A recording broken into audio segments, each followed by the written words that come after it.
तो इस वीडियो में हम बात करने वाले हैं प्रैक्टिस के बारे में कि कितने तरह से प्रैक्टिस हो सकती है। ज़्यादातर लोग जो होते हैं वो क्या करते हैं, एक या दो तरह से प्रैक्टिस करते हैं, तो क्या होता है कि उनका होलिस्टिक डेवलपमेंट नहीं हो पाता है ना उस टॉपिक का।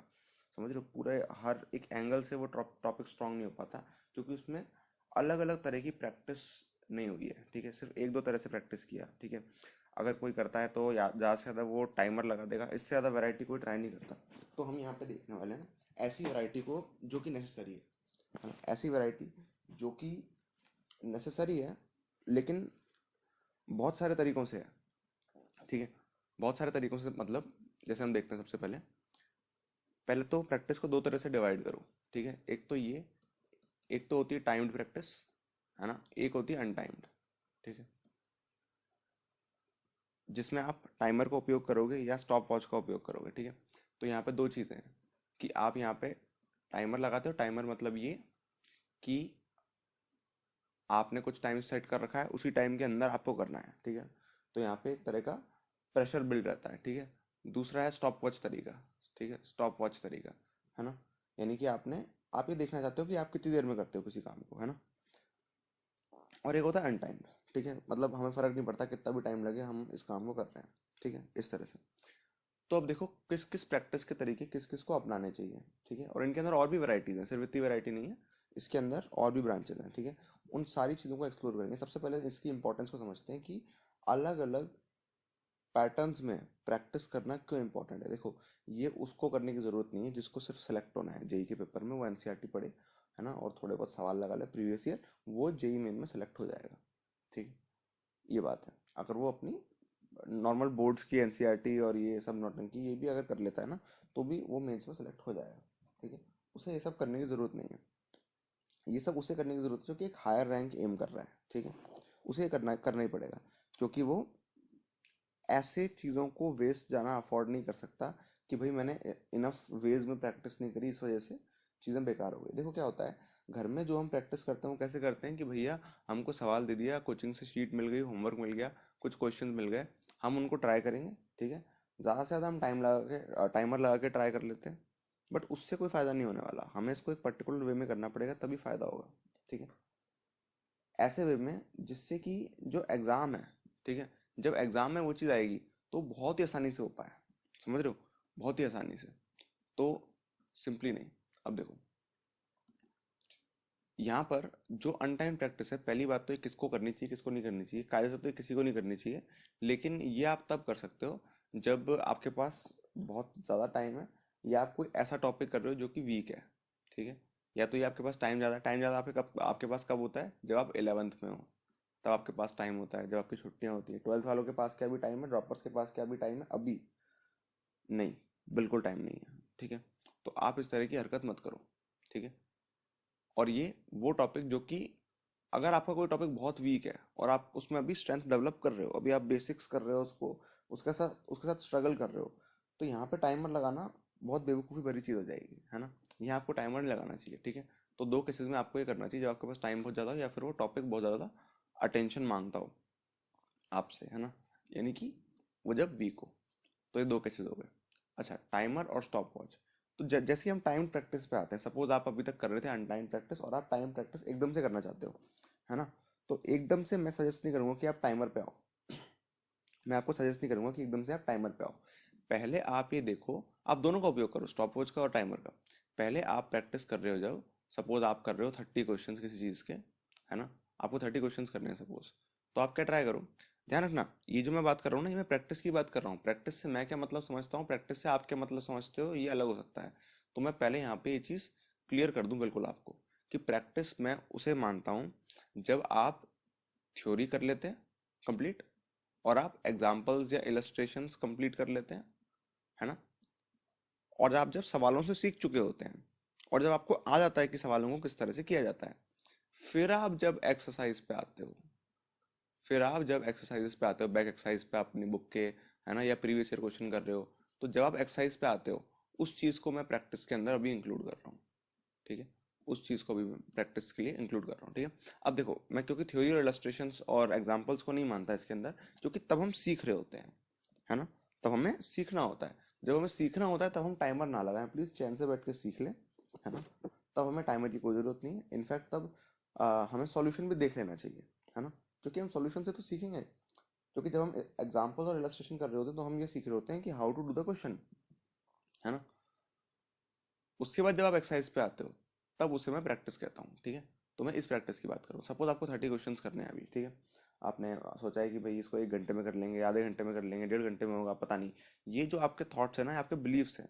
लेकिन आपको अगर एक्चुअल में देखना है कि क्या सच है, तो आप क्या करो, इसमें से एक पोर्शन सेलेक्ट करो, ठीक है। एक पोर्शन सेलेक्ट करो, 5 या 10 क्वेश्चन सेलेक्ट करो। सपोज आपने करे 10 क्वेश्चन सेलेक्ट करे आपने इसमें, ठीक है। फिर आपने क्या किया, पहले स्टॉप वॉच अप्लाई करी, ठीक है। स्टॉप वॉच अप्लाई करी और नॉर्मली इन क्वेश्चंस को सॉल्व किया। कैसे, नॉर्मली, हड़बड़ तबड़ में नहीं, नॉर्मली सॉल्व करो, ठीक है। नॉर्मल स्पीड से, जो भी आपकी नॉर्मल स्पीड है उससे आपने किया। अब सपोज इससे ये निकल के आया कि आपको टी टाइम लगता है पर क्वेश्चन, यानी हर एक क्वेश्चन को करने में आपको टी मिनट्स या टी सेकंड्स लगते हैं, ऑन एन एवरेज ये निकल के आया, ठीक है।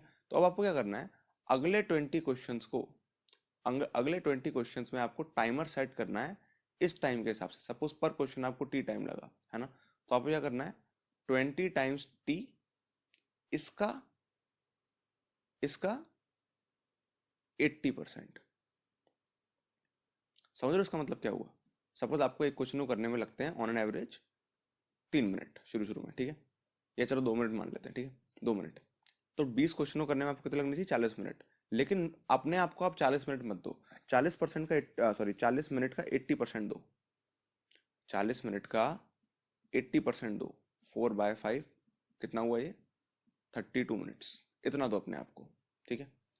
अगर आप अपने आप को 40 मिनट दोगे तो वो नेसेसरी पुश कहाँ से आएगा, आपको पुश करना होगा। समझ रहे हो, ये बहुत इंपॉर्टेंट है कि आप अपनी कैपेबिलिटीज को पुश करो, है ना। तो टाइमर थोड़ा सा चैलेंजिंग होना चाहिए, बहुत ज़्यादा चैलेंजिंग नहीं होना चाहिए, थोड़ा सा होना चाहिए। इसलिए मैंने यहाँ पे 80% लिखा है, थोड़ा सा चैलेंजिंग, 20% लेस टाइम में आपकी चीज़ें हों, ठीक है। फिर आप इसको समय के साथ साथ इस 80% को और कम करते जाओ, ठीक है। और जल्दी चीज़ें होनी चाहिए, और जल्दी चीज़ें होनी चाहिए। जब तक चीज़ें, जब आपने चैप्टर जब नया नया कंप्लीट किया था और आप प्रैक्टिस पे, एक्सरसाइज पे नए नए आए थे, तो अगर आपको क्वेश्चन को करने में टी टाइम लग रहा है ना, तो आपको कायदे से, जब आप पूरी प्रैक्टिस कर लो, तो आपको कायदे से T/2 टाइम लगना चाहिए, ज़्यादा से ज़्यादा। समझ रहे हो, जैसे सपोज आप क्वेश्चन करते थे, आपको 3 से 4 मिनट लगते थे, तो आपको अभी लगने चाहिए 1.5 से 2 मिनट, या और जल्दी 1 मिनट में जाना चाहिए, ठीक है। फर्क नहीं पड़ता मैथ से, फिजिक्स से, केमिस्ट्री, उससे फर्क नहीं पड़ता। मैथ्स के सवाल भी 1 मिनट में हो सकते हैं, फिजिक्स के भी हो सकते हैं, और केमिस्ट्री के तो हो ही जाते हैं। तो समझ गए आप।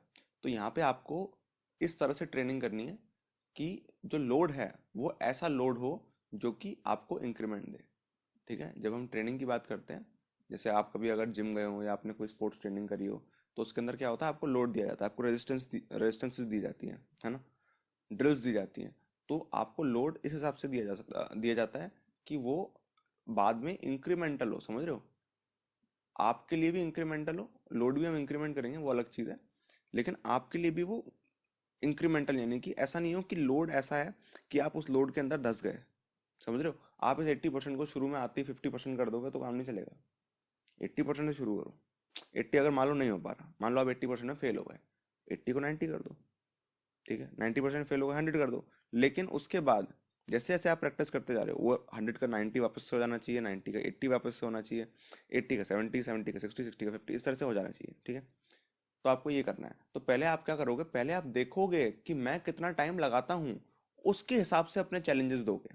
समझ रहे हो, ये नहीं कि नहीं नहीं मैं 1 मिनट में करूंगा। ये 1 मिनट आपने कहाँ से डिराइव किया, कहाँ से कैलकुलेट किया, 1 मिनट में करना होता है सवाल को, कहाँ से कैलकुलेट किया। कोई फायदा नहीं है ऐसे कैलकुलेशंस का। आपको ये नहीं देखना कि आपको किसी एम पे पहुंचना है, आपको ये देखना है कि आप कहाँ पर हो, और उससे आप रोज थोड़ा थोड़ा थोड़ा थोड़ा इंप्रूवमेंट करो। समझ रहे हो, आप कहाँ पर हो और आप रोज इंप्रूवमेंट करो, ठीक है। अपनी कैपेबिलिटी को बढ़ाओ, हाइपोथेटिकल कैपेबिलिटीज को मत बढ़ाओ। समझ रहे हो कि 1 मिनट में मुझे सवाल करना है, ये हाइपोथेटिकल कैपेबिलिटी है, कहाँ से आई। मैं नहीं कह रहा इम्पॉसिबल है, ये वेरी मच पॉसिबल है, लेकिन ये हाइपोथेटिकल है। तुमने कहाँ से सोचा 1 मिनट, तुम्हारे मन में कैसे आया 1 मिनट। तुम्हें तो 4 मिनट लगते हैं, तुम 1 मिनट क्यों सोच रहे हो। 4 मिनट लगते हैं तो 4 को पहले 3.5 करोगे, 3.5 को 3 करोगे पहले, कि सीधा 1। व्हाट इज दिस ठीक है। तो ये तो करना पड़ेगा, है ना। तो अगर हम लोड को स्लोली स्लोली स्लोली इंक्रीज करते हैं, ठीक है, टाइम प्रेशर को थोड़ा थोड़ा थोड़ा थोड़ा इंक्रीज करते हैं, तो हमारा काम आसान हो जाता है, ठीक है। और ये जो 30 क्वेश्चन है ये सिमिलर टाइप के होने चाहिए ऑब्वियसली, ठीक है। इसमें ये नहीं कि 10 आपने पहले सिंगल करेक्ट कर लिए, वो एक एक मिनट में हो गए, फिर आप 20 क्वेश्चन मल्टी करेक्ट 4-4 मिनट में हो रहे हैं, नहीं नहीं ऐसे नहीं, ठीक है। तो जब आप जज कर रहे हैं अपने आप को तो आप ऐसे करोगे। तो पहले आपने क्या किया, अपनी कैपेबिलिटीज को टेस्ट किया, फिर उसके बाद कैपेबिलिटीज को रेज किया, ठीक है। तो अपनी जो एल्गोरिदम रहती है यहाँ पे क्या रहेगी कि पहले टेस्ट करो, ठीक है, हाइपोथेटिकल दुनिया में मत जियो, पहले टेस्ट करो, फिर उस कैपेबिलिटी को रेज करो, ठीक है। पहले कैलकुलेट करो, फिर इंप्रूव करो, समझ रहे हो, कैलकुलेट करो, इंप्रूव करो, ये आपको करना है टाइम प्रैक्टिस के अंदर, ठीक है। अब देखो मैं आपको पहले बता दूं, ये वीडियो का पार्ट 1 है, ठीक है ये वीडियो का पार्ट 1 है, आप देख चुके होंगे टाइटल में, क्योंकि प्रैक्टिस करना एक बहुत ब्रॉड टॉपिक है ना। अभी इसके अंदर मैंने सिर्फ इतना कवर किया है कि टाइम प्रैक्टिस और अनटाइम प्रैक्टिस क्या होता है, और टाइम प्रैक्टिस किस तरह से करनी चाहिए, है ना, बेस्ट रिजल्ट्स लाने के लिए लोड को कैसे धीरे धीरे इंक्रीज करना चाहिए, मैंने इसके बारे में बात करी। अभी क्वेश्चंस की टफनेस को वेरी करके हम प्रैक्टिस कर सकते हैं, है ना। हम सिचुएशंस को बेकार करके, समझ रहे हो, सिचुएशंस को अनफेवरेबल बना के प्रैक्टिस कर सकते हैं, ठीक है। ऐसे बहुत सारे तरीके हैं अपने आप को टॉर्चर करने के या अपने आप को ट्रेन करने के। अगर आप ट्रेनिंग सही से नहीं करोगे तो वो ट्रेनिंग टॉर्चर बन जाएगा, समझ रहे हो। क्योंकि आपके पास टॉर्चर करने के भी तरीके हैं खुद को। देखो आपके पास पड़े रहने के तरीके हैं, आप कुछ मत करो, ना ट्रेनिंग करो ना टॉर्चर करो, कुछ नहीं करो, पड़े रहो, ठीक है। और अपने अपनी जो ग्रोथ है उसको डिक्लाइन होने दो, कोई दिक्कत नहीं है, ठीक है। ऐसा भी तरीका होता है ना, सिंपली कुछ मत करो, यही होगा, ठीक है। दूसरा तरीका ये होता है, अगर आप कुछ करते हो तो वो एक ट्रेनिंग में तब्दील हो सकता है, या वो एक टॉर्चर में भी तब्दील हो सकता है ना। ट्रेनिंग टॉर्चर बन जाएगी, और एक बार वो टॉर्चर बन गई फिर आप सब्जेक्ट से दूर भागोगे, अवॉइड करने की कोशिश करोगे उसको, और नहीं नहीं मैथ्स नहीं, मैथ्स नहीं, मैथ्स नहीं, केमिस्ट्री कर लेते हैं, ठीक है इस तरह की चीज़ें आप करोगे, है ना। और अपने आप को इसके लिए आप फॉल्स रीजनिंग्स भी दोगे बहुत सारी, ठीक है। तो मैं नहीं चाहता ऐसा हो। तो मैं चाहता हूँ कि जो भी चीज़ जो भी पढ़ाई आपके लिए जो टॉर्चर बन रही है ना, पढ़ाई आपके लिए ट्रेनिंग होनी चाहिए। ट्रेनिंग मतलब कि व्हेन यू मूव आउट, ठीक है, when you move out of it you grow out of it, समझ रहे हो। बहुत इंपॉर्टेंट बात, सुनना ध्यान से, दोबारा सुनना, when you move out of it you grow out of it, ठीक है। ऐसा नहीं होना चाहिए कि जब आप किसी चीज़ के थ्रू गए तो आप डैमेज्ड आ रहे हो, नहीं, आप स्ट्रांग आने चाहिए, ठीक है। आपको स्ट्रांग आना चाहिए जब भी आप किसी सिचुएशन के थ्रू गुजरते हो। जैसे आप पढ़ाई करने बैठे, 1.5 घंटे आपने पढ़ा, या आप कोई टेस्ट देने बैठे, आपने 6 घंटे टेस्ट दिया, ठीक है, एडवांस का, फिर आप बाहर आए, तो जब आप बाहर आ रहे हो ना तो आप डैमेज नहीं आने चाहिए, समझ रहे हो। स्ट्रांग, स्ट्रांग होना भी है अपने आप को, ठीक है। आपको स्ट्रांग होना है, आपको अपने आप को स्ट्रांग करना है, ठीक है। तो स्ट्रांग कैसे होता है, स्ट्रांग कैसे होता है कोई, स्ट्रांग होता है ट्रेनिंग से, ठीक है। स्ट्रांग होते हैं कैसे, ट्रेनिंग से, है ना।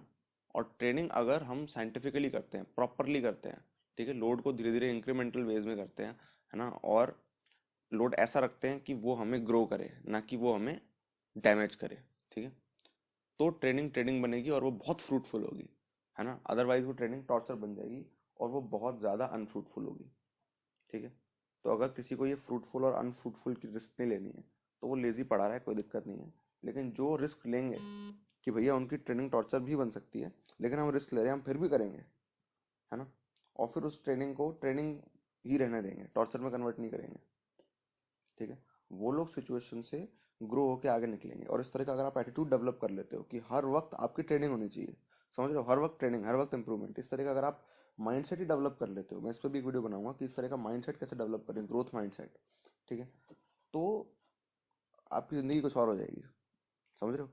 जो हर मोमेंट अपग्रेड हो रहा है ना, उससे अगर आप उसको देखोगे 6 महीने बाद, 1 साल बाद, वो भाई पता नहीं कहाँ होगा ठीक है, सोचो, और वो आप भी हो सकते हो, ठीक है।